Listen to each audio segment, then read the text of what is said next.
మరి ఎంతమంది చదివారు? గిద్యోను సందర్భం అంటే ఎన్ని అధ్యాయులు ఉందండి? అది 6, 9, 6 నుండి 9, 6 నుండి 8. 9 ఎవరిది?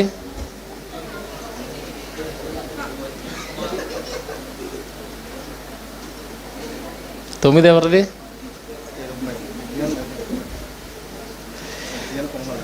9 అసలు మ్యాటర్.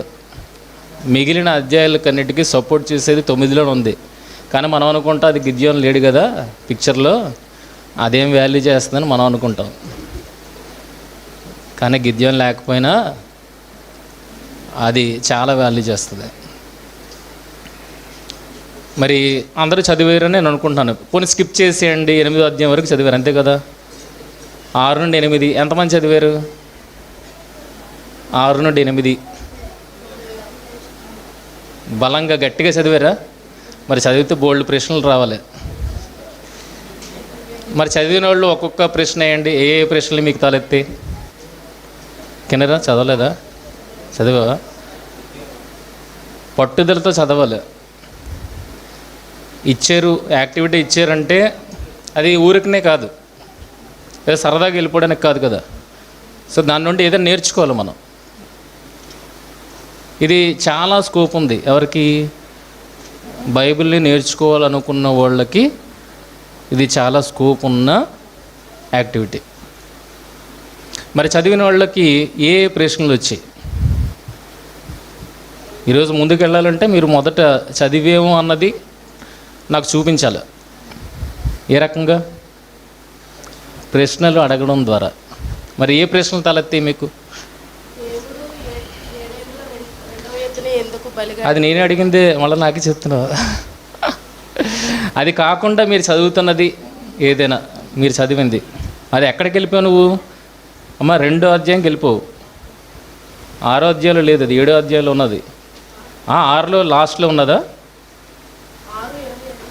6 లాస్ట్లో ఉంది. మరి ప్రారంభం అంతా ఉందిగా. ప్రశ్నలు ఏమి రాలేదా?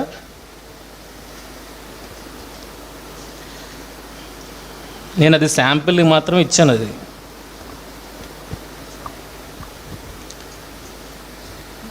చదివేనని చేతులెత్తిన వాళ్ళు మీకు తలెత్తిన ప్రశ్నలు నాతో పంచుకుంటే బాగుంటుంది.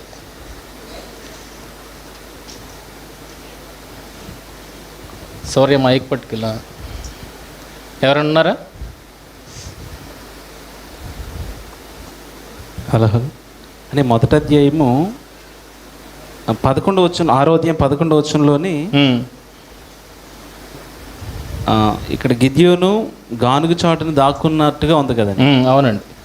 అంటే ఇక్కడ నాకు వచ్చింది, మొదట చదివినప్పుడు ఇక్కడ ప్రశ్న వచ్చిందని, అంటే ఈ దేవునికి భయపడుతున్నట్టుగా అనేసి కొంతమంది ఎవరికి అంటే దేవుని ప్రశ్నిస్తున్నట్టుగా కాదండి, భయపడుతున్నట్టుగా అన్నారు కదా. అలా కాదు. అంటే మొదట ఏంటంటే నేను కొన్ని బయట ప్రసంగాలు ఏంటంటే గిద్యోను దేవుణ్ణి పరీక్షించాడు అన్నట్టుగా విన్నానని. సో దాని విషయం మీద ఏంటంటే ఇక్కడ చదివిన తర్వాత ఏంటంటే ఆయన దేవుణ్ణి ప్రశ్నిస్తున్నట్టుగా నాకేం అనిపించలేదని. ఆయన ఒక సూచన అడుగుతున్నారు. సూచనగా ఆయన ఒక్కొక్కటిగా క్లారిఫై చేసుకుని ముందుకు వెళ్ళేట్టుగా, యుద్ధంలోకి వెళ్ళేట్టుగా చూస్తాను. అది ఓకేనండి. ఇప్పుడు మీరు 11 వచ్చిన క్వశ్చన్ ఏంటంటే, ఇక్కడ మొదట వచ్చిన క్వశ్చన్ ఏంటంటే అసలు ఎందుకు గిద్యోను మిద్యాను నుంచి పారిపోవాల్సి వచ్చింది అనేసి అనుకున్నాను నేను. మొదట మీరు అనుకున్నారు, నేను అనుకున్నాను. అయితే తర్వాత మళ్ళీ ఇక్కడ ఇశ్రాయేలు 3వ వచనంలోని, మొదటి 6వ అధ్యాయం 3వ వచనంలోని మిద్యానీయులు ఇశ్రాయేలు మీద హెచ్చుగా ఉండడం వల్ల వారు పంట అంతటిని కూడా గాజా వరకు నాశనం చేస్తున్నట్టుగా మనం చూస్తున్నాం. అవును. ఇది 11వ వచనంలో సందర్భం మాత్రం అక్కడ ఆయన గానుగు చాటును అంటే ఇక్కడ పంటే లేనప్పుడు ఆయన ఏం చేస్తున్నారంటే అక్కడ ఆ ధాన్యాన్ని ఆయన సేకరిస్తున్నట్టుగా మనం చూస్తున్నానని. అవును. మొదటి ప్రశ్న అయితే వచ్చింది, అంటే ఈ పంట లేకుండా ఉండేటప్పుడు ఇది ఎలా చేసుకుంటున్నారు అన్నప్పుడు మళ్ళీ ఇక్కడ చూస్తే ఏంటంటే అతను పారిపోలేదు, కానీ అంటే వీళ్ళ నుంచి పారిపోలేదు, దేవుని నుంచి వచ్చే వర్తమానం కొరకు ఎదురు చూస్తున్నట్టుగా ఇక్కడ ఆయన నెక్స్ట్ ముందుకు వెళ్తూ ఉంటే ఆయన ప్రశ్నిస్తున్నట్టుగా మనం చూస్తాం. అలాగే బాగుంది. ఇంకా ఎవరికైనా అలాంటి ఆలోచనలు చదువుతున్నప్పుడు.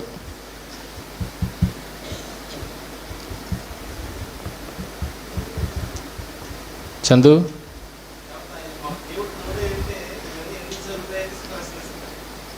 విలియం. 6వ అధ్యాయం 13వ వచనంలో గిద్యోను నువ్వు యుద్ధానికి వెళ్ళేసి ఆయన అడుగుతాడు. అడిగినప్పుడు ఏంటంటే దేవుడు మాకు తోడై ఉంటే అసలు ఇవన్నీ మాకు ఎలా సంభవిస్తాయి అలాగే అని 6వ అధ్యాయంలో మీరు అడుగుతున్నారు. 6వ అధ్యాయం 7, 8. 7వ అధ్యాయంలో కూడా 7, 8. నెక్స్ట్ ఇవ్వండి ఛాన్స్ ఎవరికైనా. నెక్స్ట్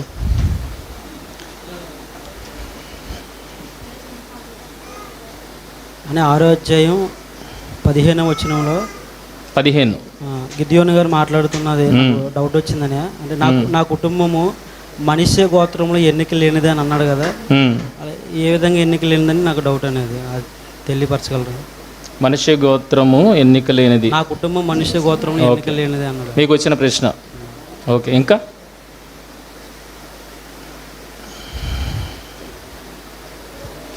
ఇంకా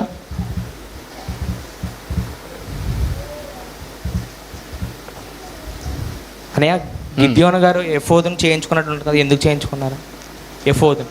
ఏ అధ్యాయం అది? 8వ అధ్యాయం 8. వస్తాను, అక్కడికి వెళ్ళాలంటే ఇంకా చాలా దాటుకుని వెళ్ళాలి మనం. అది బాగుంది, మంచి ప్రశ్న.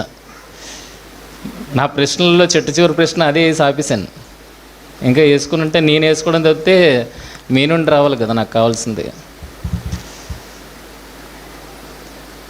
అది దాటలేమో ఈరోజు, ఏ ఫోదుని దాటలేము. చెప్పండి ఇంకా ఫాస్ట్గా. ప్రశ్న ఉంటేనే ఏమొస్తుంది?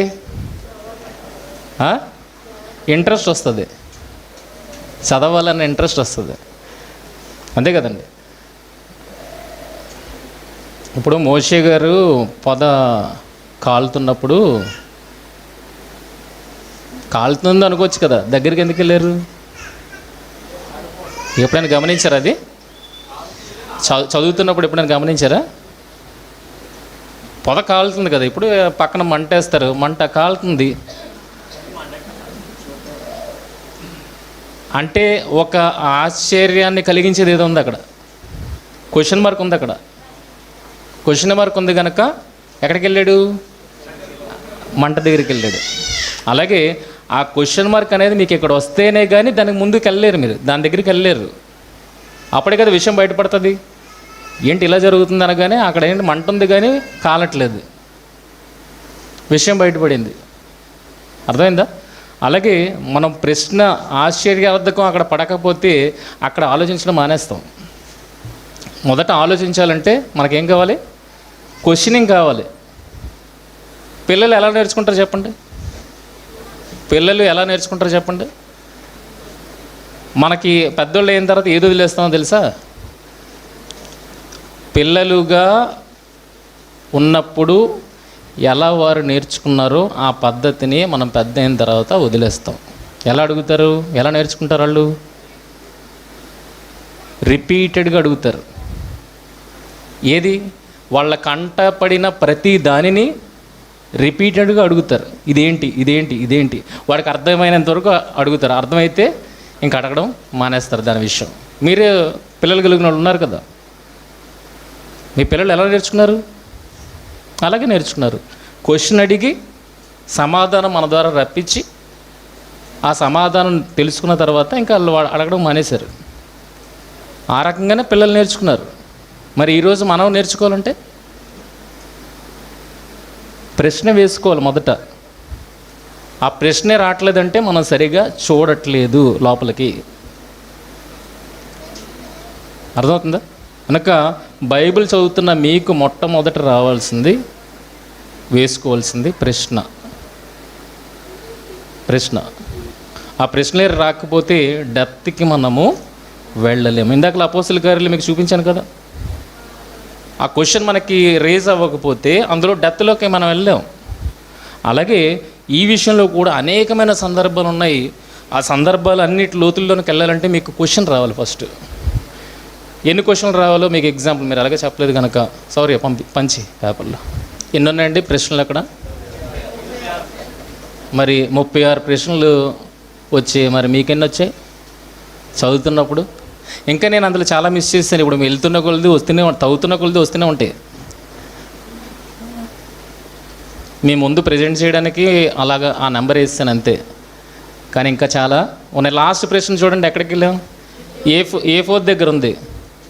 ఏ4 సందర్భం ఎక్కడుంది? ఏ అధ్యాయంలో ఉంది? 8లో ఉంది. ఇంకా 9వ అధ్యాయంకి వెళ్ళలేదు నేను.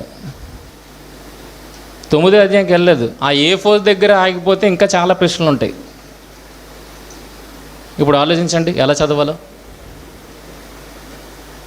ఎన్ని ప్రశ్నలు రావాలి మీకు? అవునా? సర్ప్రైజ్ అవ్వలేదా? ఇప్పుడు లోపలికి వెళ్ళే కొద్ది సర్ప్రైజులు వస్తూ ఉంటాయి. ఇది ఎలా ఉంటుందంటే విందు భోజనం మన ముందు పెట్టిన తర్వాత చూడండి ఆశపడతాం కదా, అలాగ ఉంటుంది ఒక్కొక్క ఐటము వెరైటీగా. సో ఎక్కడి నుండి స్టార్ట్ చేద్దాం? 7వ అధ్యాయము ప్రారంభం నుండి మనం చదువుకుందాం. 7వ అధ్యాయం ప్రారంభం నుండి. అప్పుడు యెరుబ్బయలు అనగా గిద్యోనును అతనితోనున్న జనులందరూ వేకువన లేచి హరోదు బావి యొద్ద దిగగా లోయలోని మొరే కొండకు ఉత్తరముగా మిద్యానీయుల దండు పాలము వారికి కనబడి, ఆ దండు ఎక్కడ దిగింది అన్నది వీళ్ళకి కనబడింది. ఓకేనా? నెక్స్ట్ చదవండి. యెహోవా నీతోనున్న జనులు ఎక్కువ మంది. ఏమన్నాడంటే గిద్యోనుతో? ఎంతమంది ఉన్నారు పోనీ అక్కడ చూస్తే? 32,000 మంది. 32,000 మంది ఎక్కువ మంది అంట. ఎవరి ముందు? ఏదైనా రాజుతో యుద్ధానికి వెళ్ళినప్పుడు ఎలాగెళ్ళాలి? వాడు 20,000తో వస్తే నువ్వు 30,000తో వెళ్ళాలి కదా, పాయింట్ అది. కానీ ఇక్కడ స్ట్రాటజీ మారుతుంది. దేవుడు ఏమంటున్నాడంటే 32,000 మంది అంటున్నాడు. కానీ అటుపక్క వాళ్ళు ఎంతమందో తెలుసా? అటుపక్క వాళ్ళు ఎంతమంది? 12వ వచనం. మిద్యానీయులను అమాలీకులను తూర్పు వారును లెక్కకు మిడుతల వలె ఆ మైదానములో పరుండి ఉండిరి. మిడతల గుంపు లెక్క పెట్టగలమా? లక్షల్లో ఎక్కడ ఉంటుంది నెంబర్? లక్షల్లో ఉంటుందని.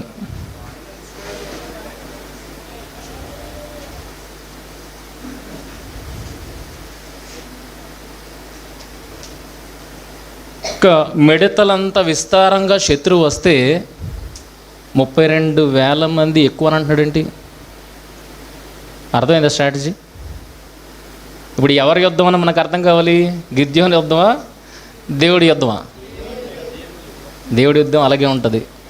అక్కడ ఏం జరిగింది అయితే, ఎక్కువ మంది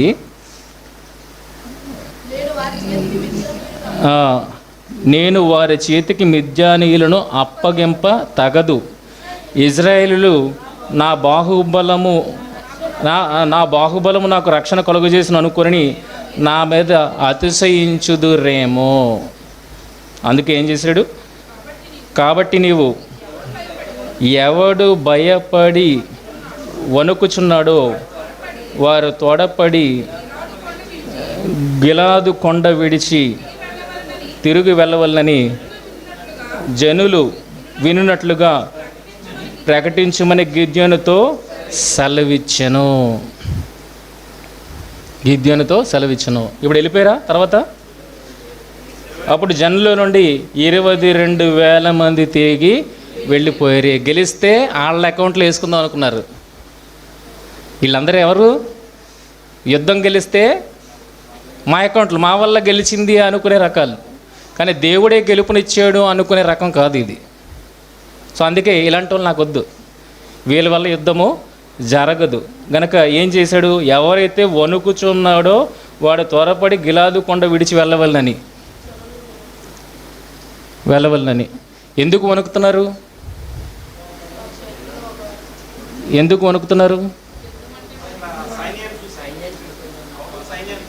కదా, అర్థమైంది కదా. అవతల సైన్యము వాళ్ళతో యుద్ధం చేస్తే ఒకవేళ ఓడిపోతే పరిస్థితి ఏంటి, ఇవన్నీ మైండ్లోకి మైండ్లోకి రాగానే వెళ్ళిపోయారు, వనికి వెళ్ళిపోయారు. ఇది మీకు క్లియర్గా కనబడుతుంది కదా. ఇప్పుడు కిందకి వెళ్తే 4వ వచనం, 10,000 మంది నిలిచి ఉండగా యెహోవా ఈ జనులు ఇంకా ఎక్కువ మంది,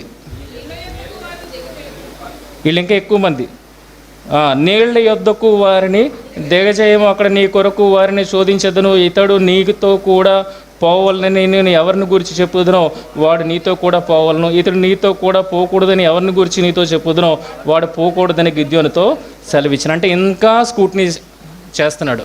అంటే ఈ 10,000 మందిలో షార్ట్ లిస్ట్ చేస్తున్నాడు. ఇంకా తగ్గించాలన్నప్పుడు ఏం చేశాడు అని అంటే, అతడు నీళ్ల యొద్దకు ఆ జనమును దిగజేసినప్పుడు యెహోవా కుక్క గతుకున్నట్లు తన నాలుకతో నీళ్లను గతికిన ప్రతి వారిని, త్రాగుటకు మోకాళ్ళుని కృంగిన ప్రతి వారిని వేరువేరుగా ఉంచుమని గిద్యోనుతో సెలవిచ్చెను. ఏమండి, 2 కేటగిరీస్ చేస్తున్నాడు. ఏంటిది 2 కేటగిరీస్ చెప్పండి. కుక్క గతికినట్టు అంటే ఎలాగా చూసారు? ఎప్పుడన్నా కుక్క నీళ్లు తాగడం చూసారా? రెండో రకం ఏంటి? మోకాళ్ళలోని కృంగిన ప్రతి వాణిని. ఇద్దరు కుక్క గతికినట్టే తాగుతారు. ఒకడు కిందన మోకాళ్ళని తాగుతున్నాడు, ఒకడు చేతికి అందించుకొని తాగుతున్నాడు. ఓకేనా? తర్వాత ఏమైంది? అలా చేసినప్పుడు 2 సెపరేట్ టీమ్స్ అయ్యాయి. మోకాళ్ళూని కృంగిన వారు ఉన్నారు, నించొని చేతికి అందించుకుని గ్రతికిన వారు కూడా ఉన్నారు. ఆ లెక్క 300 మంది. ఓకేనా? ఈ 300 మందిని సెపరేట్ చేసుకున్నాడు, మిగిలిన వాళ్ళు వెళ్ళిపోమన్నాడు. ఇప్పుడు ప్రశ్న ఏంటంటే, కుక్క గదికినట్లు నీళ్లు ఎందుకు తాగాలి? రాలేదా మీకు? ఇవే కదండి స్పెషల్గా రావాల్సినవి. ఇప్పుడు నీళ్ళు ఎవరిది ఎలా తాగుతాం? మనం దోసిళ్ళతో తాగుతాం. వాటర్ ఎవరైనా కుండతో వేస్తే దోసిళ్ళతో తాగుతాం, లేకపోతే గ్లాస్తో తాగుతాం, లేకపోతే సిప్ చేస్తాం, లేకపోతే స్ట్రాతో తాగుతాం. కుక్క గతికినట్టు ఎక్కడైనా తాగేమా?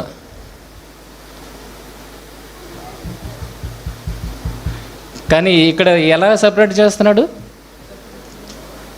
కుక్క గతికినట్లు ఎవడైతే గతుకుతాడో చేతికి అందించుకొని, కృంగి కాదు, చేతికి అందించుకొని ఎవడైతే తాగుతాడో వాడు సెలెక్టెడ్. ఎందుకు తాగాలి?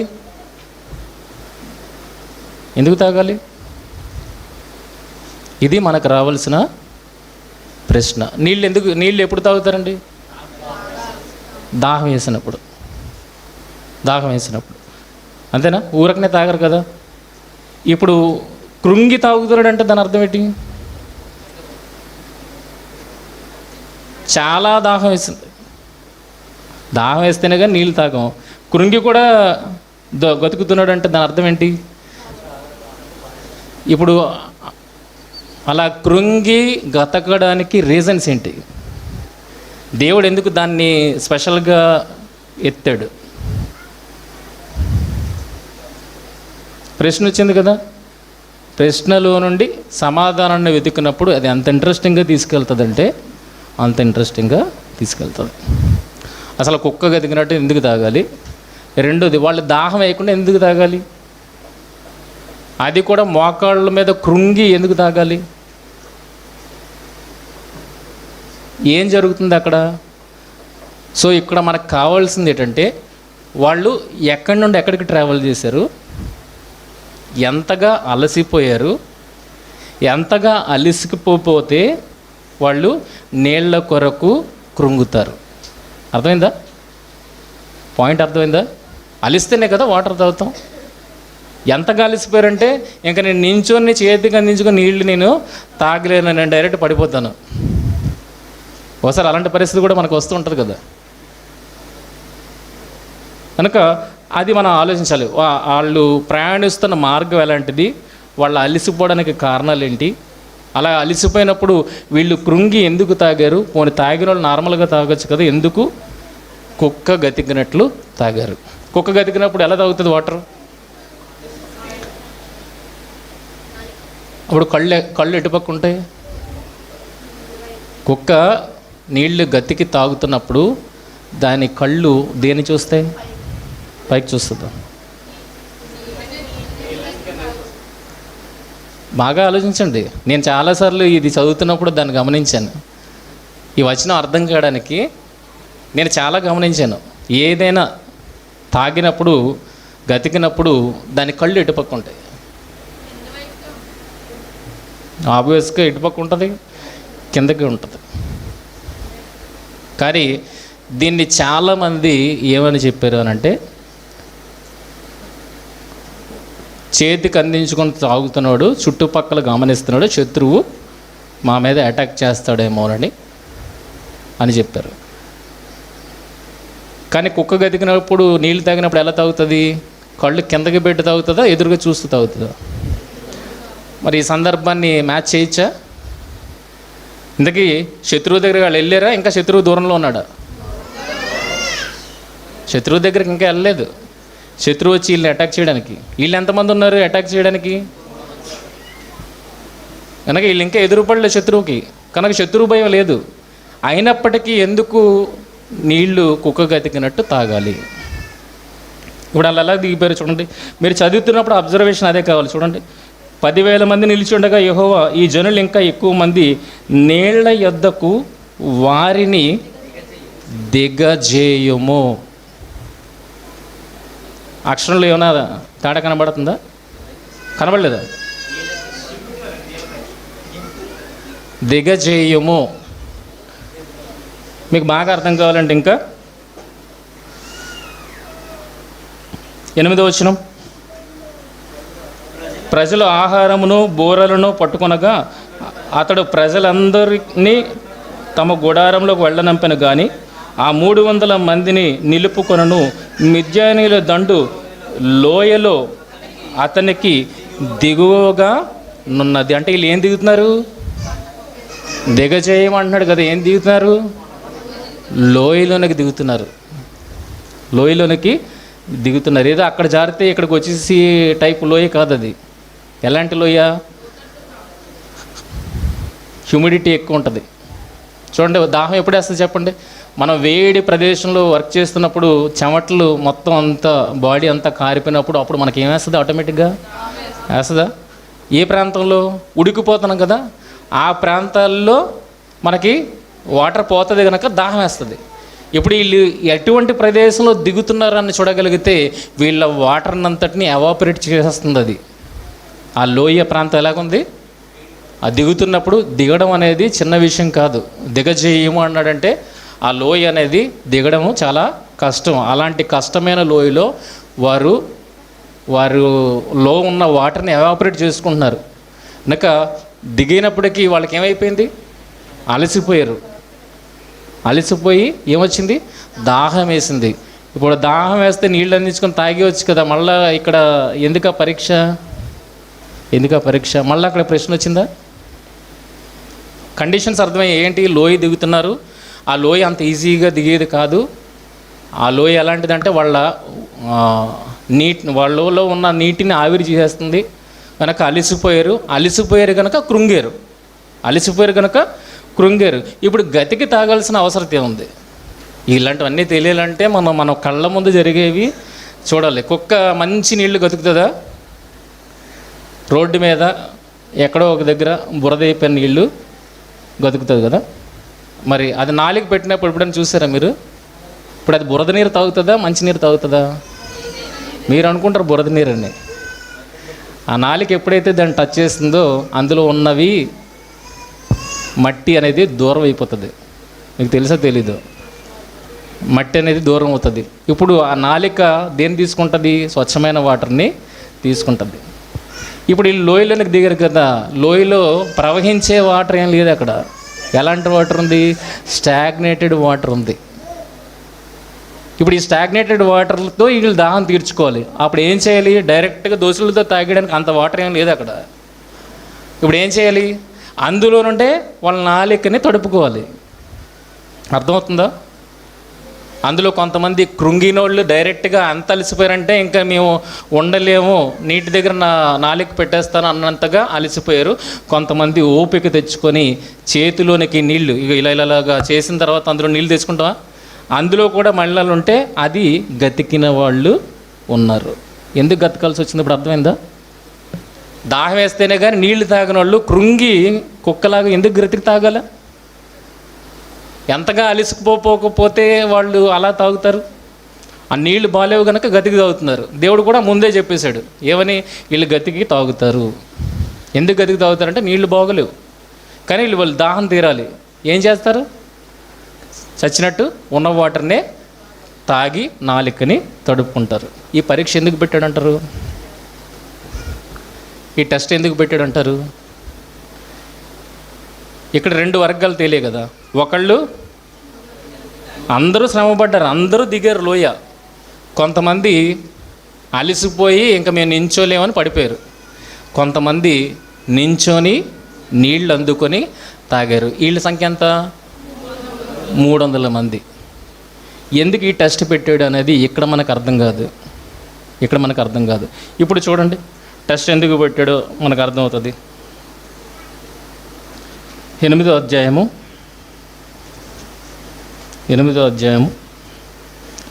4వ వచనము. గిద్యోనును అతనితో నున్న 300 మందియును, బాగా చదవాలి. మొదట ఏ పరీక్షలో నెగ్గేరిళ్ళు? అదే అలసట పరిస్థితి వచ్చింది, అయినప్పటికీ కృంగలేదు. నీళ్లను చేతికి అందించుకొని ఓపికతో తాగారు. అక్కడ వాళ్ళని ఓపిక గుర్తించిన దేవుడు ఈ 300 మందిని సెలెక్ట్ చేశాడు. ఎందుకు ఈ 300 మందిని సెలెక్ట్ చేశాడంటే అటువంటి పరిస్థితే ఇప్పుడు యుద్ధంలో వీరికి ఎదురవుతుంది. అదే పాత వాళ్ళని ఎన్నుకున్నాడు అనుకోండి, మిగిలిన వాళ్ళు ఎన్నుకున్నాడు అనుకోండి, ఇక్కడికి వచ్చినప్పటికి ఏమైపోతారు? కృంగిపోతారు. అప్పుడు శత్రువు ఏం చేస్తాడు? అటాక్ చేసేస్తాడా లేదా? వీళ్ళు అలిసిపోయి ఇంకా మేము పరిగెట్టలేనాయన అంటే వెనకాల పరిగెత్తుకుని వస్తున్నాడు వాడు. మీరు పరిగెత్తడం ఆపేస్తే ఏమవుతారు? ఒప్పుకున్నట్టే, నన్ను చంపేరా అని. కానీ ఈ 300 మందిలో ఏమున్నదో తెలుసా? ఈ 300 మందిలో ఏముంది చూడండి. 300 మందిని అలసటగా నున్నను శత్రువులను తరుముచు యోర్దాను నొద్దకు వచ్చి దాటిరి. అతడు, నా వెంటనున్న జనులు అలసి ఉన్నారు, ఆహారమునకు రొట్టెలు వారికి దయచేయడి. మేము మిద్యాను రాజులైన జబహును సల్మున్నాను తరుముచున్నామని సుక్కోతు వారితో చెప్పగా. అలిసి ఉన్న ఏ పనిలో ఉన్నారు? అలసి ఉన్నా కృంగిపోలేదు, ఓపిక తెచ్చుకొని శత్రువుతో పోరాడుతున్నారు. ఇలాంటి వాళ్ళు యుద్ధానికి కావాలా, లేకపోతే అలసిపోయి కృంగిపోయి ఇంకా హ్యాండ్స్ అప్ అనేసేవాళ్ళు కావాలా యుద్ధానికి? అందుకే అలాగా యుద్ధము జరగకూడదని, యుద్ధంలో ఇలాంటి వాళ్ళు ఉండకూడదని ఎవరిని ప్రత్యేకపరిచాడు? 10,000 మందిలో 3,000 మంది అంటే 300 మంది అంటే 9,700 మంది అలాంటి వాళ్ళు. టెస్ట్ ఎందుకు జరిగింది అర్థమైందా? టెస్ట్ దానికి రిజల్ట్ ఎక్కడ కనబడింది? యుద్ధంలో కనబడింది. అక్కడ ప్రశ్న వేసుకోకపోతే ఇక్కడ వరకు వచ్చేవాళ్ళు ఒకసారి ఆలోచించండి మీరు. అక్కడ ప్రశ్న అనేది మనకు తలెత్తకపోతే ఇక్కడ వరకు వచ్చేవాళ్ళవా? అర్థమైందా? ఎలా చదవాలో అర్థమైందా? సో ఈ కనెక్షన్ ఎస్టాబ్లిష్ చేస్తుంది. ఇది ఇక్కడ మనం ఆలోచన చేయగలిగితే ఇది ఎందుకు జరిగింది అన్నది మనం క్వశ్చన్ వేసుకోగలిగితే ఎందుకు జరిగింది, ఇందుకు జరిగింది. ఇంకోటి చూద్దామా? అర్థమైందా? బాగా అర్థం కాలేదా? కనుక ఇప్పుడు మీకు ఏం కావాలి? ఫస్ట్ చదువుతున్నప్పుడు ఏం కావాలి? ప్రశ్న. మన లైఫ్ స్టార్ట్ అయిందే ప్రశ్నతోటి కదా. మనం పుట్టుక నుండి చేసిన ప్రశ్నతోనే స్టార్ట్ అయ్యాం. ప్రశ్న అది ఎక్కడికి వచ్చిన తర్వాత వదిలేస్తున్నాం మనం, ఎక్కడికి వచ్చి కాంప్రమైజ్ అయిపోతున్నాం. మిగిలిన అన్ని విషయాల్లో ఉంటుంది. 2-3 ప్రోడక్ట్లు అమ్మితే ఇదెందుకు నేను కొనాలి అని అక్కడ అడుగుతాం. కానీ బైబిల్ దగ్గరికి వచ్చినప్పటికి అది క్వశ్చనా ఏంటి నాకు అనవసరం. అర్థమైందా? రోజు ప్రశ్న వేసుకుంటారు లేదా? ఏరా ప్రతి అడుగులోనూ మీరు ప్రశ్న వేసుకుని ముందుకెళ్తారు. ఈరోజు ఇది చేయడం రైటా రాంగా, ఈరోజు ఇలా వెళ్ళడం రైటా రాంగా, ఈ మార్గంలో వెళ్ళడం రైటా రాంగా ప్రశ్న వేసుకుంటారా? మరి అన్నిట్లో ప్రశ్నలు ఉన్నాయి, ఎక్కడ ప్రశ్న లేదు? మీరు బైబిల్ నేర్చుకునే వారైతే మీకు మొట్టమొదట ఉండాల్సింది క్వాలిఫికేషను ప్రశ్నించడం. ఇప్పుడు నాకెవరైనా నేర్పారు ఇది? నాకెవరైనా నేర్పారా? నేను బైబిల్ని క్వశ్చన్ చేశాను. అందుకే మీరు చూడండి ఆ పైన నాకు వచ్చినవి, నేను లేవనెత్తినవి అడిగాను ప్రశ్నలు, బైబిల్ని అడిగాను. ఇగో నాకు ఈ ప్రశ్న వచ్చింది, దీని సమాధానం ఏంటి అని అడిగినప్పుడు అందులోని లోతుల్లోనికి వెళ్తే కనుక ఆ ప్రశ్నకు సమాధానం ఎక్కడ నుండి వచ్చింది? బయట నుండి రాలేదు. ఎక్కడ నుండి వచ్చింది కనుక ఎక్కడెక్కడో తిరిగి రావద్దు. మీకు ప్రశ్న ఎక్కడొచ్చిందో అక్కడే సమాధానం ఉంటుంది. ఏదో పోగొట్టుకున్న దగ్గరే పొందుకోవాలని ఏదో ఉంది కదా, పోగొట్టుకున్న దగ్గరే సాధించాలనేది ఏదో సామెత ఉంది కదా, అలాగా ఇక్కడ ప్రశ్న వచ్చిన దగ్గరే ఆన్సర్ కూడా ఉంటుంది. బయట ఎక్కడ నతకాల్సిన అవసరత లేదు. ఇప్పుడు చూడండి 6వ అధ్యాయము 6:16, నేను నీకు తోడేయుందును కనుక ఒకే మనుష్యుని హతము చేసినట్లు మిద్యానీయులను నీవు హతము చేయుదువని సెలవిచ్చాను. ఇది ప్రశ్న రాలేదా మీకు? ఈ ప్రశ్న మీకు రాలేదా? వాళ్ళు ఎంతమంది ఉన్నారు? మిడతల దండంత విస్తారంగా ఉన్నారట. ఈయన ఏమంటున్నాడు? దేవుడు ఇక్కడ ఏమంటున్నాడు గిద్యోనుతో? ఒక్క మనిషిని చంపినట్టు నువ్వు అందరినీ చంపేస్తావట. ఎలా జరుగుతుందండి? ఎలా సాధ్యం ఇది? రావాలి కదా ప్రశ్న. ఒక్క మనిషి అన్ని లక్షల మందిని ఎలా చంపగలుగుతాడు కదా? మరి ఇది ఎలా సాధ్యపడింది? దేవుడు అన్నాడంటే సాధ్యపడుతుంది కదా, గుడ్డిగా వెళ్ళిపోవడం ఇంకా సాధ్యపడుతుంది. మరి ఎలా సాధ్యపడింది? ఒకే మనిషిని ఎవరిని హతం చేశాడు? ఒకే మనిషిని హతము చేసినట్టు నువ్వు మిద్యానులందరినీ హతం చేస్తా అన్నాడు. ఆ ఒక్క మనిషి ఎవరు? ఈ ప్రశ్నలు అందులో లేవు. చూడండి, వస్తున్నవి కదా, వస్తున్నవి. నేను అవి వేశాను అనుకోండి, ఒక 300 దాటిపోతే. మామూలుగా సింపుల్గా మీకు చూపించడానికి వేశాను. అంటే ఎన్ని ప్రశ్నలు వేసుకుంటేనే కానీ లోతుల్లోకి మనం వెళ్ళలేము. ఆ ఒక్క మనిషి ఎవరు? ఆ ఒక్క మనిషిని చంపితే ఎవరిని చంపేసినట్టంట? ఎలా జరుగుతుంది? దేవుడు అన్నాడు రైటే, దేవుడు మాట్లాడాడు రైటే. ఇది ఎలా జరుగుతుంది? 7వ అధ్యాయము 14వ వచనము, అందుకు వాని చెలికాడు అది ఇజ్రాయేలీయుడైన, దానికన్నా ముందు చదవాలి ఒకసారి. 13వ వచనం నుండి చదివితే, గిద్యోను వచ్చినప్పుడు ఒకడు తాను కనిన కలను తన చెలికానికి వివరించుచుండెను. ఎట్లనగా, నేను ఒక కలగంటిని, అదేమనగా ఎవరి యొట్ట ఒకటి మిద్యానీయుల దండులోనికి దొర్లి ఒక గుడారమునకు వచ్చి దాన్ని పడగొట్టి తలక్రిందు చేసినప్పుడు ఆ గుడారము పడిపోయినని చెప్పాను. అందుకు వాని చెలికాడు, అది ఇజ్రాయేలీయుడైన యోవాషు కుమారుడగు గిద్యోను ఖడ్గమే గాని మరేమీయూ కాదు. దేవుడు మిద్యానీయులను ఈ దండంతటను అతని చేతికి అప్పగింపబోచున్నాడని ఉత్తరమిచ్చెను. మిద్యానీయులకి గిద్యోను గురించి ఎలా తెలిసింది? క్వశ్చన్. మిద్యానీయులకి గిద్యోను ఎలా తెలుసు? మిద్యానీయులు గిద్యోనికి భయపడాల్సిన పరిస్థితి ఏంటి? అర్థమైందా? ఇప్పుడు ఎక్కడికి వచ్చాడు? మళ్ళీ అక్కడికే వచ్చారు. అందుకే తీసుకెళ్ళాను. అసలు మిద్యానీయులు గిద్యోను ఎవరండి?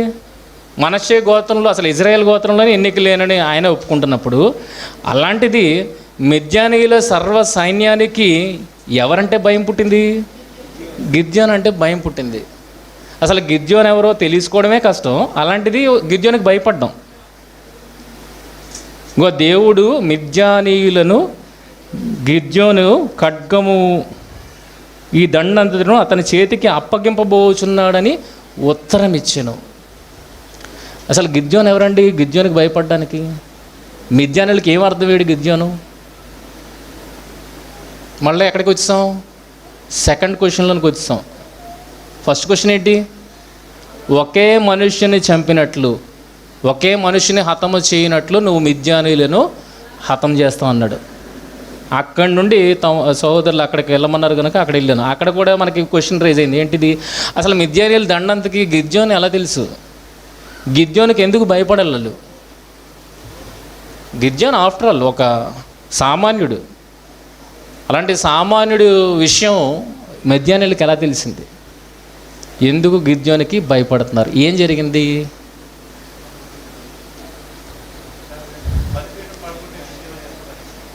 బలిపీఠం పగలగొట్టాడు విషయం, దానికి మిద్యానీయులకి కనెక్షన్ ఏంటి?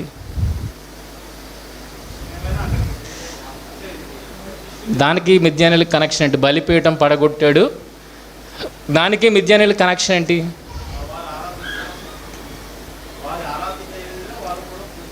వారి ఆరాధ్య దైవముగా ఎవరిని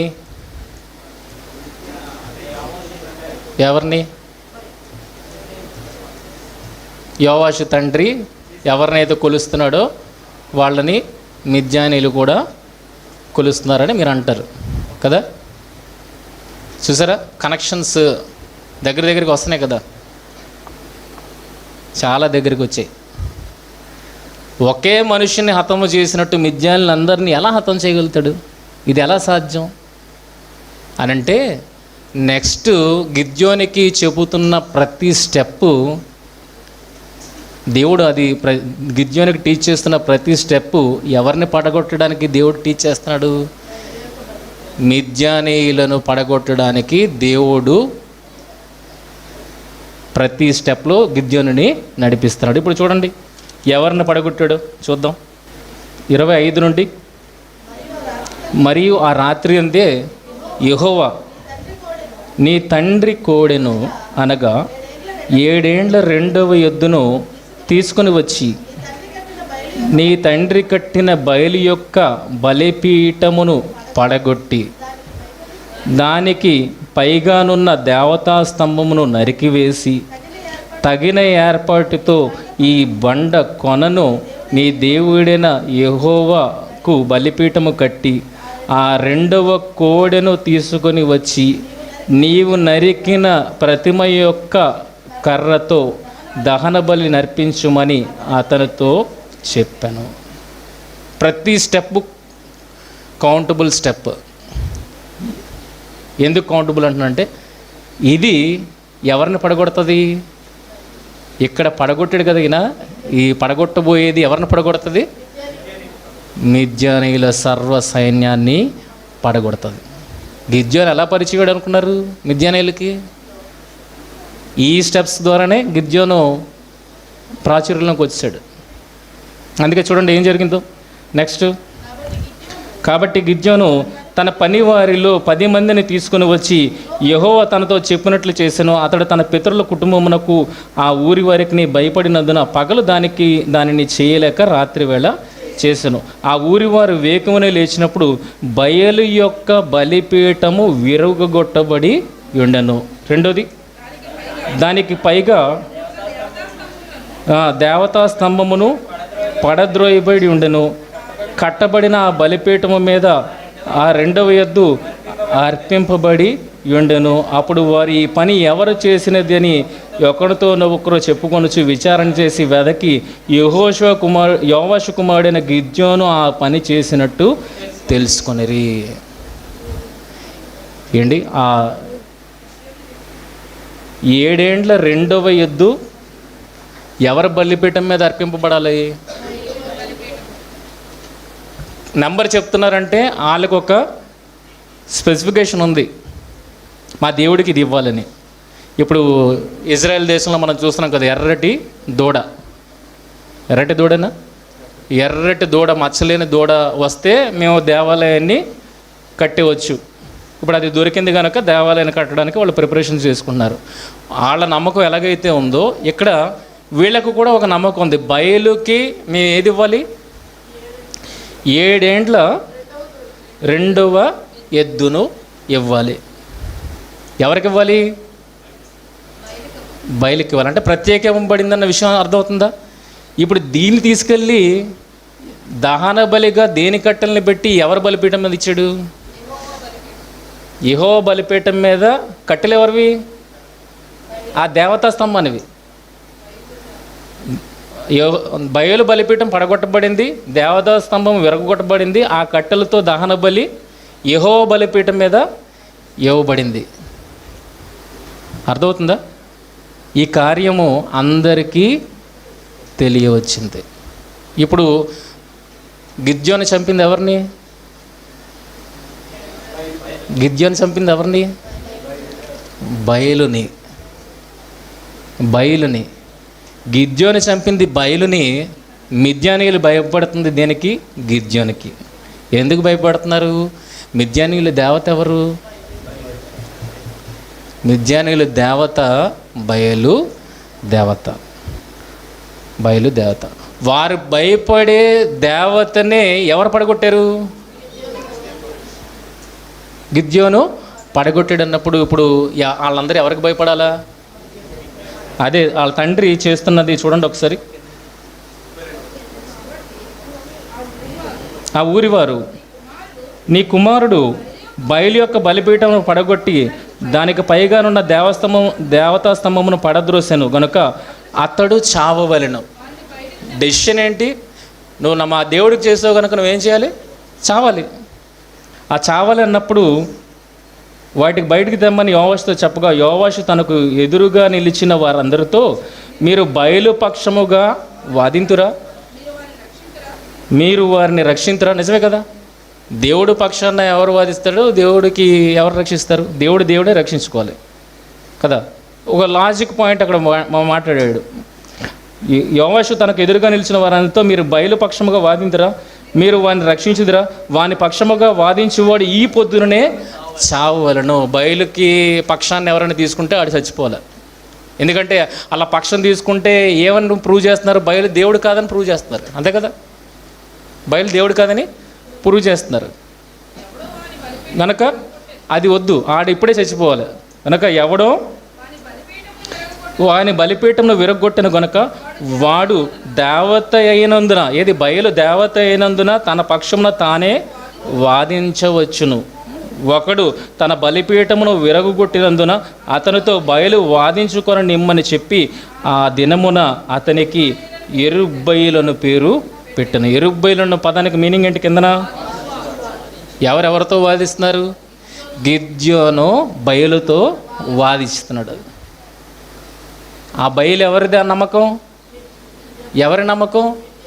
మిద్యానీయుల నమ్మకం. ఇప్పుడు దేవుడితోనే వాదించేవాడు ఎవరైపోయారు? గిద్యోను అయిపోయాడు. ఒక్క మనిషిని చంపినందుకు ఇప్పుడు భయం ఎవరికి పట్టుకుంది? మిద్యానీయులకి పట్టుకుంది. ఇప్పుడు మిద్యానీయులు కలగన్నోడు భావం ఏం చెప్తున్నాడు? ఎవలరొట్టె ఒకటి వచ్చి గుడారాన్ని పడదోసిందట. ఆ ఎలరొట్టె ఎవరో కాదు, అది గిద్యోను. గుడారం ఎవరో కాదు, మనల్ని పడగొడతాడు. పడగొట్టాడు లేదా? నువ్వు ఒక్కడిని చంపు చాలు, మిగిలినంతా నేను చూసుకుంటానని దేవుడు ప్రోగ్రాం నడిపించాడు. వాళ్ళు దేనికైతే భయపడుతున్నారో దాంతోనే వాదానికి దిగేటట్లుగా గిద్యోనుని చేశాడు, నరికించాడు. అది ఎవరిని పడగొట్టింది? మిద్యానీయుల దొండని ఏ రకంగా పడగొట్టింది? మానసికంగా పడగొట్టేసింది. ఇంకా శరీరంగా పడగొట్టే అంతసేపు అండి. మానసికంగా పడగొట్టేశారు. ధైర్యం చెడిపోయింది అన్నప్పుడు ఇంకా శరీరంతో పడగొట్టే ఉంది. అర్థమైందా? కనుక ప్రశ్న వస్తే ఎక్కడికి వెళ్ళామని చెప్పండి. ఇప్పుడు ఒక ప్రశ్న వేసుకొని ఎక్కడికి వెళ్ళాం? ఆ ప్రశ్నే రాకపోతే ఈ వివరణ అంతా వచ్చేదా? ఆలోచించండి. వివరణ అంతా వచ్చేదా? అందుకే ప్రారంభంలో ప్రవక్త వచ్చి ఏం మాట్లాడతాడో చూడండి. 6వ అధ్యాయము 6వ వచనము.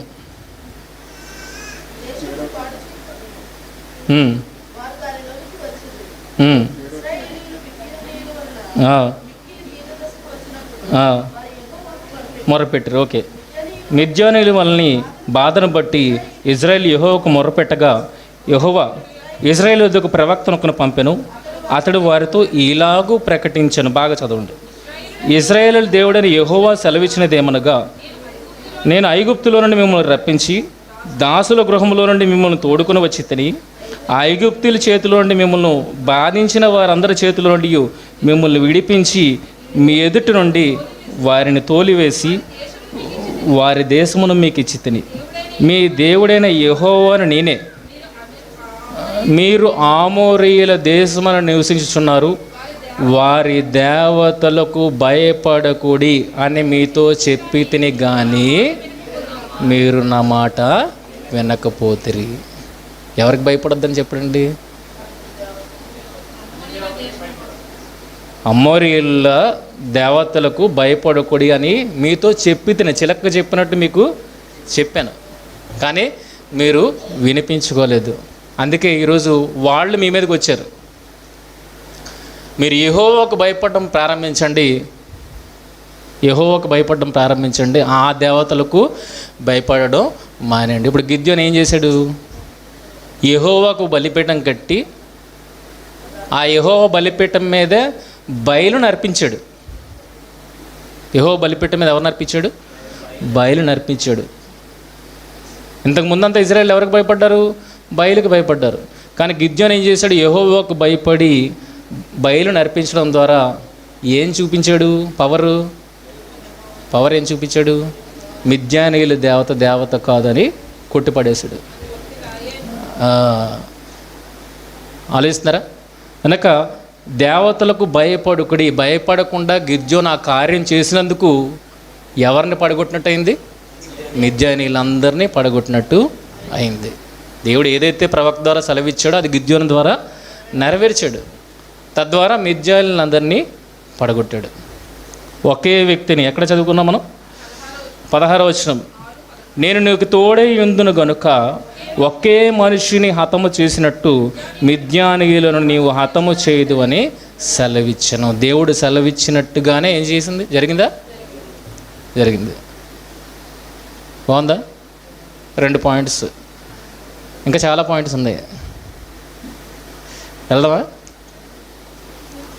మరి కొండ పరిస్థితి, కాగడ పరిస్థితి ఉంది కదండి. దాన్ని ఏంటి? అవును, దాన్ని ఏంటి, ఎందుకు తీసుకెళ్ళాడు కొండ? చూడండి, విషయం ఎలా అర్థం చేసుకోవడానికి ప్రయత్నం చేయాలంటే మళ్ళీ కళ్ళ దగ్గరికి వెళ్దాం. కళ్ళ దగ్గరికి 15వ వచనం, 7వ అధ్యాయం 15వ వచనం. గిద్యోను ఆ కళ వివరమును దాని తాత్పర్యమును వినినప్పుడు అతడు యెహోవాకు నమస్కారము చేసి ఇజ్రాయేల్ దండులోనికి తిరిగి వెళ్ళి, రండి, యెహోవా మిద్యానీయుల దండును మీ చేతికి అప్పగించుచున్నాడని చెప్పి. ఫుల్ క్లారిటీ వచ్చేసింది. ఎవరికి? గిద్యోనికి. దేన్ని బట్టి వచ్చింది ఫుల్ క్లారిటీ? కళ భావాన్ని బట్టి. అంటే కళలో ఏం తెలిసిందట? గిద్యోను ఆ కళ వివరమును దాని తాత్పర్యమును వినినప్పుడు అతడు యెహోవాకు నమస్కారము చేసి అని అంటున్నాడంటే, నమస్కారం చేశాడంటే, దేవా చాలా నేను ఎలా అటాక్ వెళ్ళాలో నాకు తెలియట్లేదు, కానీ ఆ కళ ద్వారా ఏం చేసావు, ఎలా అటాక్ చేయాలో నాకు తెలియజేసావు అని వెంటనే నమస్కారం చేసి దండులోనికి వెళ్ళి మనకి మిద్యాలను అప్పగించేస్తున్నాడని చెప్పాడు. ఏమర్థమైంది కళ? మనకు అర్థం కావాలి కదా, మరిది ఆయనకు అర్థమైంది, చదువుతున్న మనకు కూడా అర్థం కావాలి కదా. ఏమర్థమైంది కళ ఏమర్థమైంది? ఎవల రొట్టె గుడారన్న పడగొడుతుందా?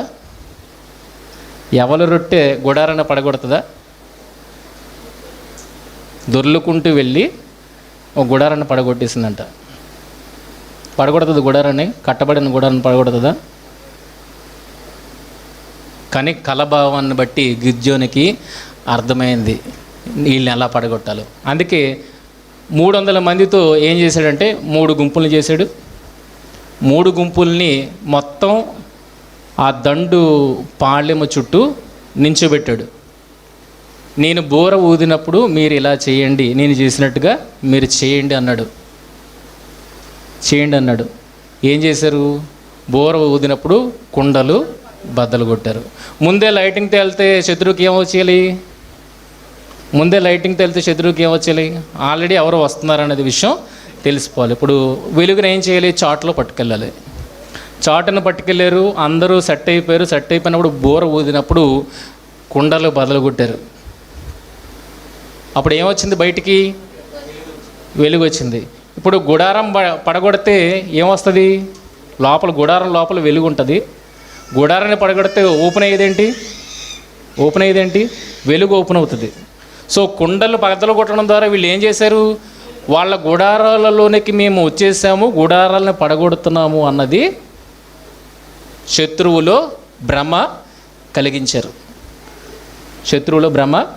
ఇప్పుడు శత్రువు ఏమనుకుంటున్నాడు చూడండి. 19వ వచనం, అట్లు నడిచావు మొదలుకొని కావలి వారు ఉంచబడగానే గిద్యోను అతనితో, అది అయిపోయిందా?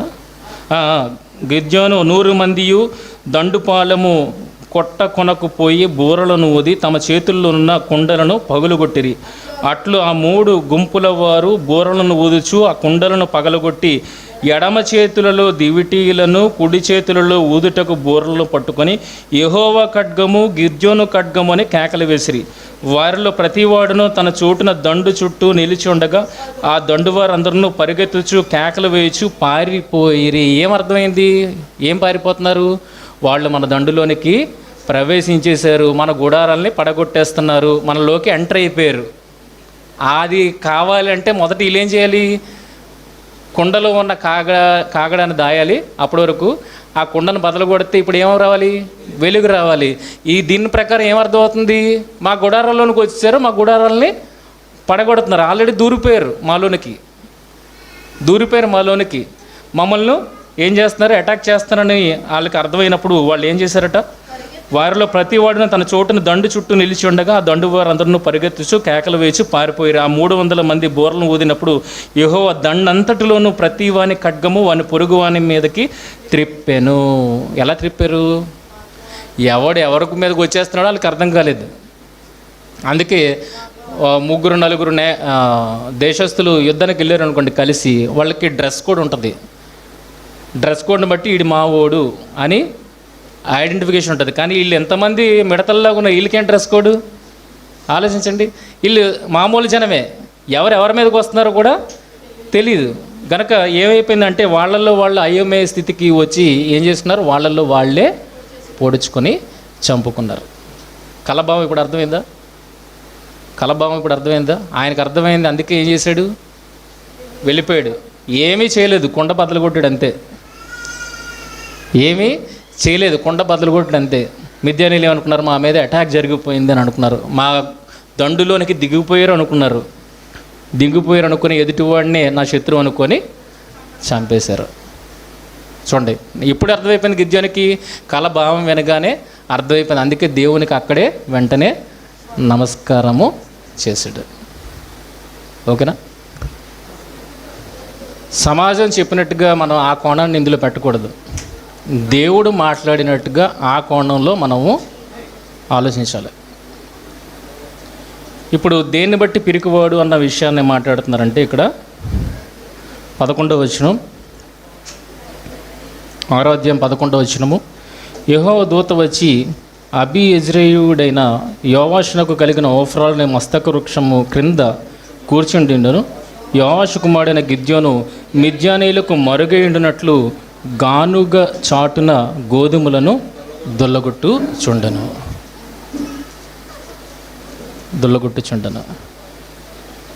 ఎందుకు చాటున దుల్లగొడుతున్నాడు? భయమేసి కాదండి. ఒకవేళ వాళ్ళ కంట ఏది పడితే ఏది నాశనం అయిపోతుంది? నేను నాశనం అయిపోతానన్నది కాదు. ఎందుకంటే వాళ్ళ ముందు తిరుగుతున్నారు. వాళ్ళు మిద్యానీయులు ఎక్కడున్నారో చూడండి. 3వ వచనము చూడగలిగితే, 3వ వచనము, ఇజ్రాయేల్ విత్తనం విత్తిన తర్వాత మిద్యానీయులు అమానీకులు తూర్పున నుండి వారును తమ పశువులను గుడారాలను తీసుకొని మిడతల దండంత విస్తారముగా వారి మీదకి వచ్చి వారి ఎదుట దిగి అనందు కదా. ఇక్కడ తర్వాత చూడగలిగితే గాజాకు పోవునంత దూరము భూమి పంటను పాడు చేసి ఒక గొర్రెను కానీ ఎద్దును కానీ గాడిదను కానీ జీవన సాధనమైన మరి దేనిని కానీ ఇజ్రాయేళ్లకు ఉండనీయలేదు. మనుషుల్ని చంపడం కాదు అక్కడ మెయిన్ మోటో. ఏది తీసేయడం? మనిషి బ్రతకడానికి అవసరమైన జీవన సాధనాన్ని తీసేయడం. ఎందుకంటే వాళ్ళ మధ్య వీళ్ళు ఉన్నారు. చూడండి ఇప్పుడు నెక్స్ట్ వచ్చినప్పటికి ఏం కనబడుతుంది? 5వ వచనం చూడండి. వారును వారి ఒంటలను లెక్కలేక ఉండెను, దేశమును పాడు చేయుటకు వారు దానిలోనికి వచ్చిరి. ఇజ్రాయేలు మిద్యానుల వలన మిక్కిలి హీనదశకు వచ్చినప్పుడు వారు యెహోవాకు మొరపెట్టిరి. ఇప్పుడు ఇజ్రాయేల్ ఎవరి మధ్య ఉంటున్నారు? మిద్యానుల మధ్య ఉంటున్నారు. మిద్యానుల మధ్య ఉంటున్నారా? చంపారా? చంపలేదు. కానీ ఏది పాడు చేస్తున్నారు? ఇప్పుడు గిద్యోను దేనికి భయపడాలా?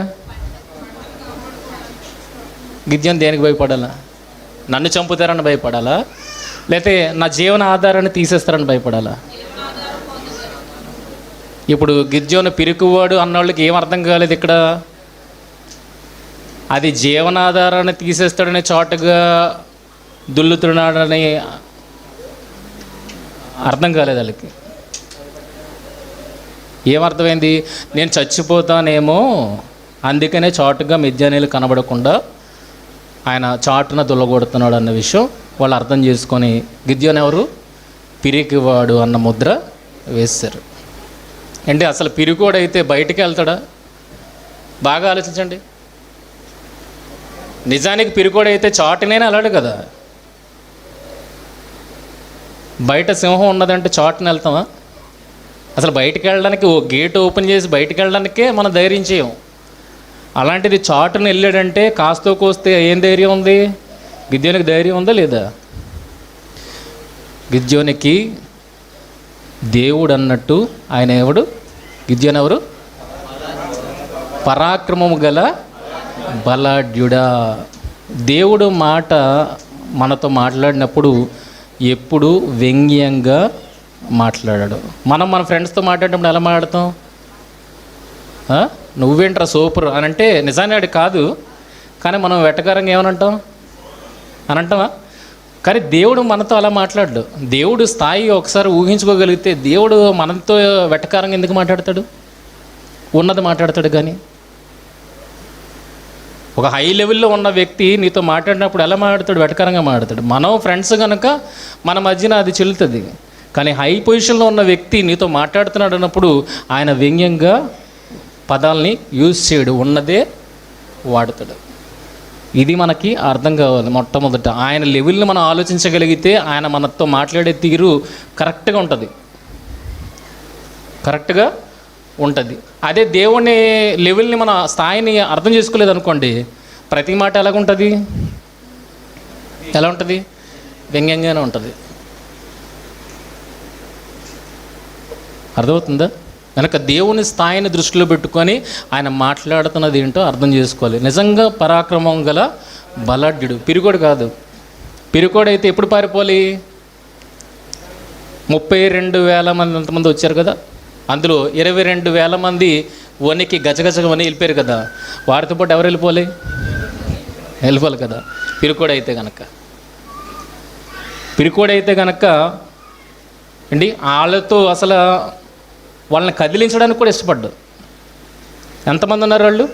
మిడతల దండంత విస్తారంగా శత్రువులు ఉన్నారన్నప్పుడు వాళ్ళని కదిలించడానికి కూడా భయపడతాడు. అదే యోబు గ్రంథంలో మకరం ఉంది, ఆ మకరాన్ని నువ్వు కదిలించడానికి సాహసం చేయగలవా అని అంటాడా లేదా?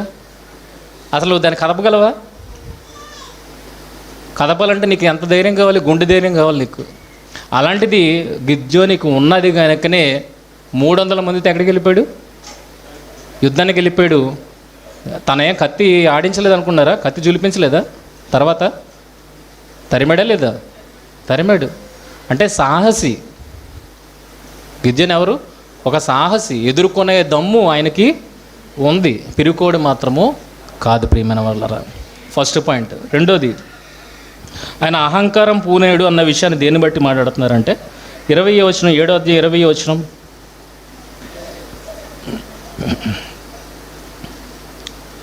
7వ అధ్యాయం 20 వచనం. అట్లు ఆ 3 గుంపుల వారు బోరలను ఊదుచు ఆ కొండలను పగలగొట్టి ఎడమ చేతులలో దివిటీలను కుడి చేతుల్లో ఊదుటకు బోరలను పట్టుకొని, ఇక్కడ ఈ స్టేట్మెంట్ చూడండి, యెహోవా ఖడ్గము గిద్యోను ఖడ్గము అని కేకలు వేసిరి. అలా అరవమని ఎవరు చెప్పారు? గిద్యోను చెప్పాడు. దీన్ని ఎలా అర్థం చేస్తున్నారు మనోళ్ళు? ఆల్రెడీ చూడండి, ఎప్పుడైతే గెలుస్తాడో అనుకున్నాడో అప్పటి నుండి ఏమైంది? అహంకారం వచ్చింది. ఏమని అహంకారం అంటే, యెహోవా పేరు పక్కన ఎవరి పేరు కూడా పెట్టుకున్నాడు? యెహోవా ఖడ్గము గిద్యోను ఖడ్గము. ఇది ఒక స్ట్రాటజీ. దీన్ని ఎలా అర్థం చేసుకోవాలి? స్ట్రాటజీగానే అర్థం చేసుకోవాలి. ఎందుకు దాన్ని వాడమన్నాడు అని చూడగలిగితే, పైన వాళ్ళు దేనికి భయపడుతున్నారు ఒకసారి చూడండి. 14వ వచనం. అందుకు వాని చెలికాడు, అది ఇశ్రాయేలుడైన యోవాషు కుమారుడకు గిద్యోను ఖడ్గమే కానీ మరేమియో కాదు. వాళ్ళకి పరిచయమైనది ఎవరి ఖడ్గం? అది మనందరం చూసాం కదా ఇందాకలా. ఇప్పుడు వాళ్ళు భయపడుతున్న దేనికి?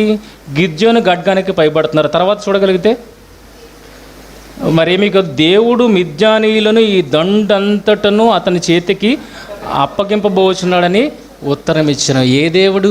ప్రశ్న వేసుకున్నారు. ఇందాక చదివాం కదా, మనకు ప్రశ్న రాలేదు కదా. ఏ దేవుడు? మిద్యానీయులు అంటున్నారు. దేవుడు మిద్యానీయులను గిద్యోనికి ఖడ్గానికి అప్పచెప్పేస్తున్నాడని. ఏ దేవుడు? ఏ దేవుడు? గిద్యోను ఏం వాడాడు? యెహోవా ఖడ్గము గిద్యోను ఖడ్గము. ఇప్పుడు వాళ్ళ దేవుడికి వాల్యూ లేదని అర్థమైపోయింది. ఎప్పుడు బయలును ఎప్పుడైతే దహన బలిపీఠం మీద అర్పించేశాడో అప్పుడు వాళ్ళకి అర్థమైపోయింది ఏంటంటే, వాళ్ళ దేవుడి కన్నా ఎవరు గొప్ప? యెహోవా గొప్ప. యెహోవా బలిపీఠం మీదగా గిద్యోను అర్పించాడు గనక యెహోవా గొప్ప. మన దేవుడు ఏమీ చేయలేకపోయాడు. మన దేవుడు చేతకాని వాడిగా ఉన్నాడు. ఎప్పుడైతే అది దృష్టిలోకి వచ్చిందో వీళ్ళకి ఏం అర్థమైపోయిందంటే, మిద్యానీయులు అప్పగింపబడిపోతున్నారు. ఎందుకంటే మన దేవుడు అక్కడ తను తాను నిరూపించుకోలేదు గనక. ఏ దేవుడు ఇక్కడ? యెహోవా దేవుడిని మాట్లాడుతున్నారు. యెహోవా మిద్యానీయులను ఈ దండంతటను అతని చేతికి అప్పగింపబోచున్నాడని ఉత్తరం ఇచ్చాను. అంటే వాళ్ళలో ఏం ప్రాపకం వచ్చింది? యెహోవాయే నిజ దేవుడు అన్నది ప్రాపకం వచ్చింది. ఇప్పుడు దేనికి భయపడుతున్నారు? 2 విషయాలకు భయపడుతున్నారు, గిద్యోను ఖడ్గంకి, యెహోవా ఖడ్గానికి. ఇప్పుడు వాళ్ళని బెదిరించాలంటే అది లోపల ఉన్నది విషయం. ఇప్పుడు బయటకు తీసుకురావాలి. బయటకు తీసుకెళ్ళాలంటే ఇప్పుడు స్ట్రాటజీ ఫలించిందా ఫలించలేదు చెప్పండి. గిద్యోను ఎప్పుడైతే ఈ ప్రకటన చేశాడో వాళ్ళల్లో అలజడి స్టార్ట్ అయింది. అంతేనా? యాక్షన్ రియాక్షన్ కదా. ఈ యాక్షన్కి వాళ్ళు ఏమొచ్చింది? ఈ రియాక్షన్ వచ్చింది. ఎందుకు రియాక్షన్ వచ్చింది? వాళ్ళు ఆల్రెడీ దేనికి భయపడుతున్నారు? యెహోవా పక్షముగా ఉన్న గిద్యోనికి భయపడుతున్నారు గనక వీళ్ళని ఏమని కేకలేమన్నాడు? యెహోవా ఖడ్గము గిద్యోను ఖడ్గము అనేది స్ట్రాటజీ. దానికి కరెక్ట్గా పనిచేసింది. అవునా? ఇది స్ట్రాటజీగా వాడాడు తప్పితే గిద్యోను ఏదో దేవుడి కంటే గొప్పోడని గిద్యోను అనుకొని చెయ్యలేదు. ఒకవేళ అదే అనుకుంటే కనుక నెక్స్ట్ చూడండి, యుద్ధం గెలిచిన తర్వాత 8వ అధ్యాయం 22వ వచనము. అప్పుడు ఇశ్రాయేలీయులు గిద్యోనుతో, నీవు మిద్యానీయుల చేతిలో నుండి మమ్మల్ని రక్షించిదివు గనుక నీవును నీ కుమారుడును నీ కుమారుని కుమారుడును మమ్మల్ని ఏలవల్లని చెప్పిరి. అందుకు గిద్యోను, నేను మిమ్ముని ఏలను, నా కుమారుడును మిమ్మును ఏల రాదు, యెహోవా మిమ్ముని ఏలునని చెప్పాను. అంటే లోపల ఉంటే చెప్తాడా లేకుండా చెప్తాడా? ఆయనకు కూడా తెలుసు యుద్ధం నా వల్ల అయిపోయింది ఏం కాదు. దేవుడు పలానా స్టెప్ తీసుకోమన్నాడు. ఆ స్టెప్స్ ప్రకారం నేను వెళ్ళడాన్ని బట్టి యుద్ధం విజయం ఉందో. అది నా గొప్పతనం ఏం కాదు. ఎవరి గొప్పతనం? దేవుని గొప్పతనం. కానీ ఇజ్రాయెల్కి ఎవరు కనబడుతున్నాడు? గిద్యోను కనబడతాడు కానీ నిజ దేవుడు కనబడట్లేదు. కనుక గిద్యోనికి ఎవరైతే అర్థమయ్యారో ఆయనను ఇప్పుడు ఇజ్రాయెల్ సమాజంలో ప్రకటన చేస్తున్నాడు. ఏమని ప్రకటన చేస్తున్నాడంటే, ఇజ్రాయెల్కి గిద్యోను కనబడుతున్నాడు కానీ గిద్యోనికి ఎవరు కనబడ్డారు? నీ కుమారుడు మమ్మల్ని ఏలవల్లని చెప్పిరి. అప్పుడు అందుకు గిద్యోను, నేను మిమ్మల్ని ఏలను, నా కుమారుడును మిమ్మల్ని ఏల రాదు, యెహోవాయే మిమ్మల్ని ఏలునని చెప్పాను. ఇప్పుడు క్యారెక్టర్ ఎక్కడండి అహంకారం పూని హై చేసుకున్నాడు అన్నారు కదా, ఎక్కడ హై అయింది? కనుక ఏదైనా సందర్భాన్ని అర్థం చేసుకోవాలన్నప్పుడు స్టార్టింగ్ పాయింట్, ఎండింగ్ పాయింట్, మధ్యలో ఏం జరిగిందో దీన్ని అంతటిని బట్టి వాల్యుయేషన్కి మనము రావాలి. ఒక వ్యక్తి ఎలాంటి వాడు అన్నది నిర్ధారణకు రావాలి. ఒక ఆర్మ్ రెజ్లింగ్ ఒక వీడియో చూశాను నేను.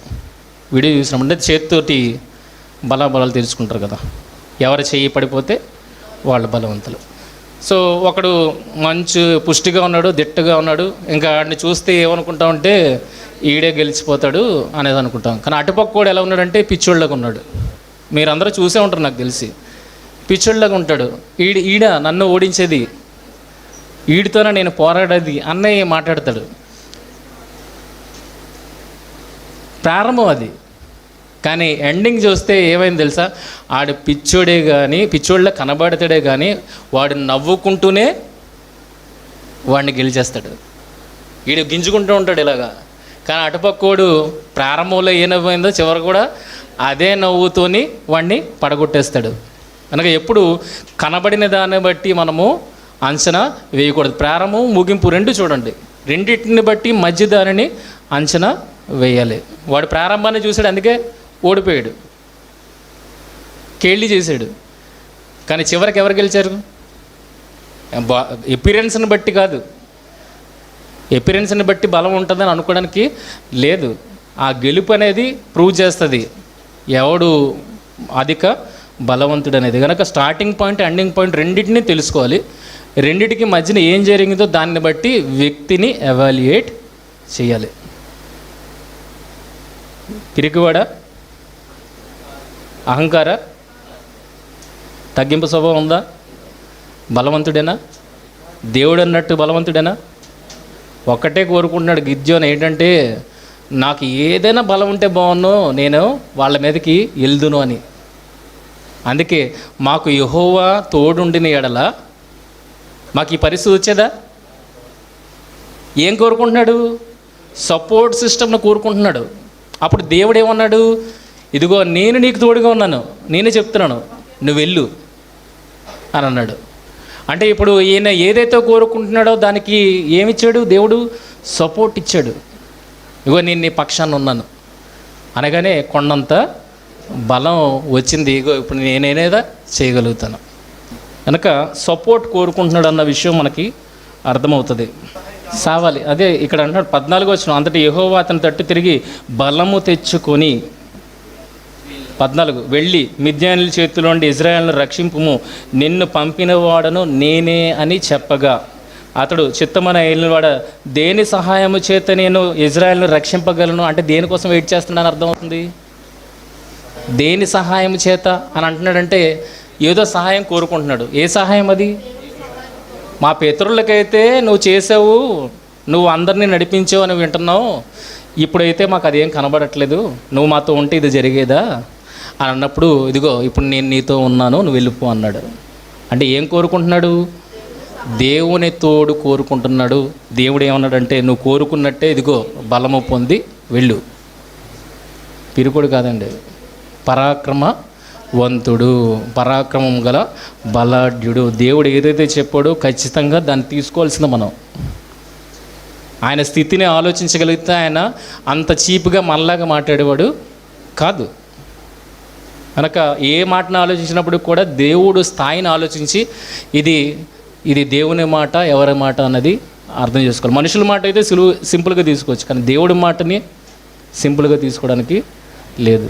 కనుక ఇది అర్థం కాక గిద్యోను పిరికివాడు, గిద్యోను అహంకారి, విజయం రాగానే నెక్స్ట్ తానే దేవుడు అయిపోయాడు, ఇలాంటివన్నీ వస్తున్నాయి. అందుకని ఈ టాపిక్ ఎత్తుకోవడం జరిగింది. ఏంటంటే సరిగా అర్థం చేసుకోకపోతే ఎవరిని మనం తక్కువ చేసేస్తాం. సరిగా అర్థం చేసుకుంటేనే వ్యక్తిని ఎత్తగలుగుతాం, సమాజానికి చూపించగలుగుతాం. మనమే సరిగా అర్థం చేసుకోలేనప్పుడు ఏం చేస్తాం? మన దిగజారుడు స్వభావాన్ని ఆయనకి ఆపాదించి వాళ్ళని సమాజంలో దిగజార్చే వరంగా చేస్తాం. ఇప్పుడు నేను పిరుకోండి, నాకు వాక్యం సరిగా అర్థం లేదు, ఇప్పుడు ఎవరిని చేసేస్తున్నాను? పిరుకోండి గిద్యోని చేసేస్తున్నాను అంటే ఎవరు పిరుగుతానన్నా అక్కడ అంటించాం, మన పిరుగుతాన్ని తీసుకెళ్ళి అక్కడ పెట్టాం. కానీ బైబిల్ ఏమంటుందంటే అందులో ఉన్న గొప్పతనాన్ని మీరు తీసుకోండి. మీలో ఉన్న బ్యాండ్ని అందులో పెట్టాల్సిన అవసరం లేదు. ఏది పరిశుద్ధమైంది? వాక్యం. ఎందుకు పరిశుద్ధమైంది మన చేతిలో పెట్టాడు? అందులో ఉన్నది మనలోనికి రావడానికి. మనమేంటి? పాపులం. మనం పాపులం. పరిశుద్ధతను మార్చగలుగుతుందా పాపం? లేదే. పరిశుద్ధమైనది పాపిని మార్చగలుగుతుంది, పరిశుద్ధిని చేయగలుగుతుంది. కనుక వాక్యంలో ఉన్నది మనలోనికి రావాలి, కానీ మనలో ఉన్నదాన్ని దాంట్లోకి చొప్పించే ప్రయత్నం చేయకూడదు. అలా చేస్తే నువ్వు పాపివి, నువ్వు చూపించే వాళ్ళు కూడా ఎలా చూపెడతావు? పాపిగానే చూపిస్తావు.